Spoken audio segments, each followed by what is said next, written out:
Պարոն Կարապետյան, դուք հիշում եք ձեր առաջին մուտքը եկեղեցի,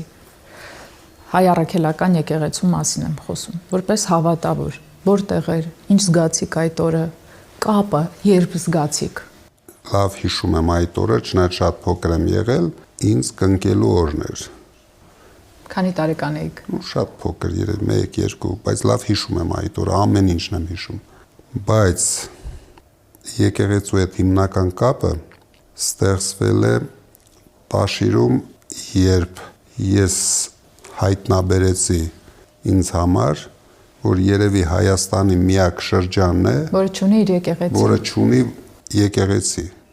Առաջինը, ինչ ես ուզեցա անեմ, կառուցել եկեղեցի։ Կառուցել եկեղեցի։ Եվ կառուցեցինք այն ժամանակ միգուցե այդպես է, երևի 1000 տարիներ հետո առաջի հայկական եկեղեցին։ Ու դա ինձ այն ժամանակ ամենամեծ հպարտությունն էր պարգևում։ Դրանից հետո ֆինանսավորեցինք տարբեր եկեղեցիներ եւ ընդհանրապես ինձ համար դա շատ կարեւոր է, որովհետեւ ես հասկանում եմ, որ հայերին համախմբող հիմնական կառույցն է։ Մենք կարող ենք բոլորը ստեղծել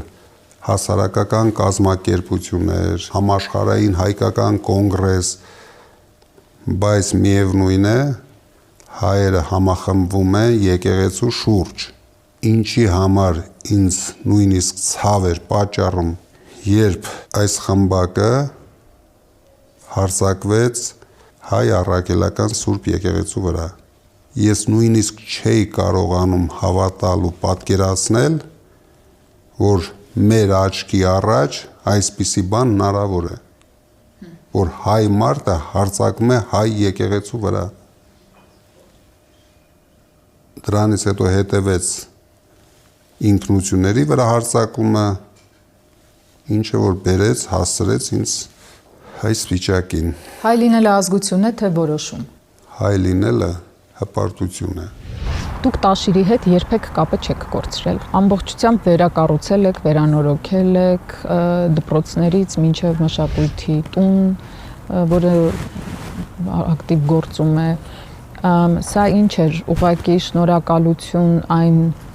հողի նկատմամբ, որը ձեզ ձևավորել է, թե ուղղակի պարտադիր պայման ու չգրված օրենք ձեր ընտանիքում, որ դուք պետք է կամրջեք ձեր ծննդավայրը ու ձեր կյանքը։ Բոլորը միասին։ Ես դա իմ պարտքն եմ համարել, ես մի անգամ իմ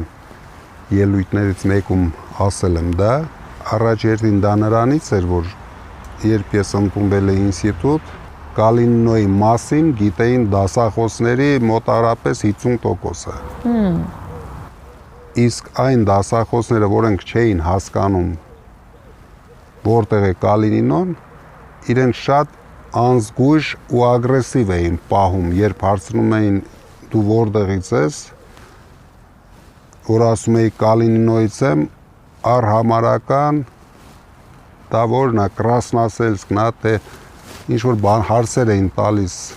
անիմաստ եւ մեջս դա վառվում էի, որովհետեւ տեսնում էի, որ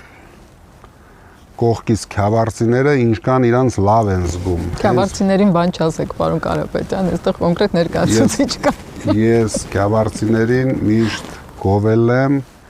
գովում եմ, դրանք ամենալավ, ամենահետաքրքիր, ամենակոլորիտով հայ մարդիկ են։ Մայրական կողմից։ Ահա։ Բայց ճիշտ է, քյավարցիները ակտիվ էին։ Ոչ միայն ակտիվ էին, հնարավորություն ունեին, ուրիշ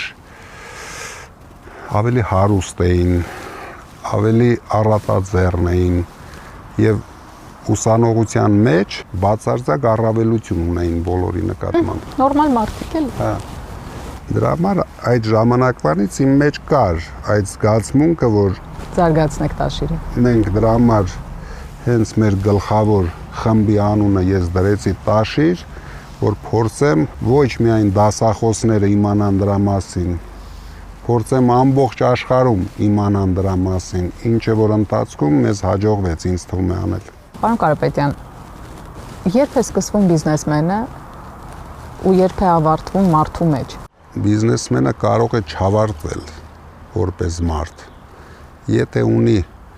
նորմալ դաստիարակություն, կարողանում է ձևավորել նորմալ ընտանիք, ունենում է նորմալ հիմնականում շատ վատ բան եմ ասելու, երեխաներն են դառնում պատճառը բիզնեսմենի կործանման, թե որպես մարդ, թե որպես բիզնես։ Նկատում եք ամբիցիաները, որոնք կարող են դրդել սխալ քայլերի։ Երեխաները, որ մեծանում են, ցանկացած դեպքում ծնողի սերը մնում է եւ ավելի է մեծանում։ Ինքը չի կարողանում երեխային ասել ոչ, բայց երեխաները մեծանում են մի իրականության մեջ, որտեղ ամեն ինչ կա, ցուցամոլությունը խանգարում է իրենց։ Այդ երեխաները ոչ թե սպորտով են ուզում ուժեղ երևալ, այլ փողով։ Եվ հենց այդ process-ը սկսվեց, դա էլ չի կանգնում։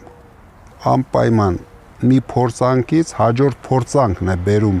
թե այդ երեխայի համար, թե ծնողի համար։ Իսկ քանի որ ծնողը չի կարողանում երեխայի չէ ասելու հարցը լուծել, շատ արագ դառնում են անբախտ ծնողներ, անբախտ երեխաներ, դա շատերին է վերաբերվում, ոչ բոլորին, բայց իմ աչքի առաջ այդպիսի շատ օրինակներ կան։ Ձեր երեխաները մեծացել են ու հասուն են, բայց դուք շարունակում եք գործարարի հաջող կարիերան։ Իմ երեխաները հասուն են, իրենք արդեն բոլորը ինձանից ավելի լավ գործարարներ են, որովհետև իրենք ավելի երիտասարդ են, ավելի խելացի են, ավելի արագ են ու ինձ շատ օգնում են։ Ձեր տան վերջին խոսքն ումն է։ Չէ, տան վերջի խոսքը իհարկե իմն է։ Դա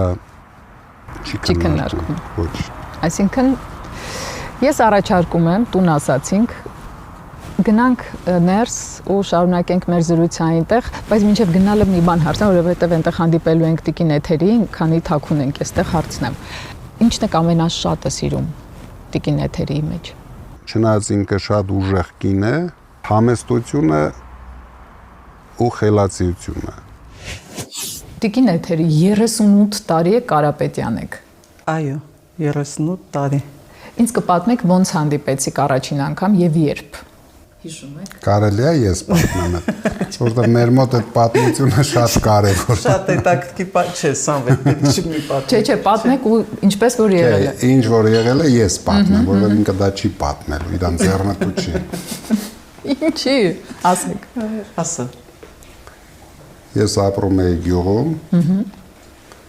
ինքը ապրում էր Տաշիրում։ Քաղաքում։ Կալինինով։ Իմ քույրը ամուսնացած էր իր հորեղբոր տղայի հետ։ Առաջի քայլը իհարկե ես արեցի, մեքենա վարել չգիտեի ընդհանրապես, հենց առաջի մեքենան որ առել էի, բայց հələ վարել չգիտեի, նստեցի ռուլին, ինք այն ժամանակ սովորում էր արդեն Կիրովականում, մանկավարժական ինստիտուտում, առանց մեքենա վարել իմանալ, քշել հասել եմ Կիրովական։ Դա իրոք։ Այսինքն առաջի անգամ նստել եմ մեքենայի ռուլին ու գնացել ենք ընկերոջս հետ, գնացել ենք քանի հատ մեխակ էի առել։ 5-7 մեխակ էի առել ու գնացինք ծանոթանալու հետ։ Ինստիտուտի հայատում կանգնացել։ Դուք որ տեսակ ինչ ասացիք։ Ասի բարև ձեզ։ Դե մենք ծանոթ էինք, խնամիներ էինք, չէ՞։ Բայց զարմացաք, չէ՞ որ այդքան վարել եկել է։ Բայց եկավ նստավ մեքենան։